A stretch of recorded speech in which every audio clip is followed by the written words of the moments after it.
Hello my dear family members, welcome back to my channel. మా ఇంట్లో అందరికీ ఇష్టమైన మజ్జిగ పులుసు అయితే ప్రిపేర్ చేస్తున్నానండి. ముందుగా ఒక 1/2 లీటర్ పెరుగు అయితే తీసుకుని అందులో రుచికి సరిపడగా సాల్ట్ కలిపి పక్కన అయితే పెట్టానండి.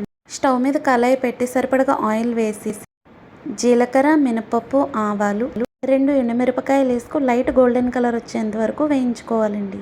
ఈ మజ్జిగ పులుసులో కొంచెం మినపప్పు ఎక్కువే పడుతుందండోయ్.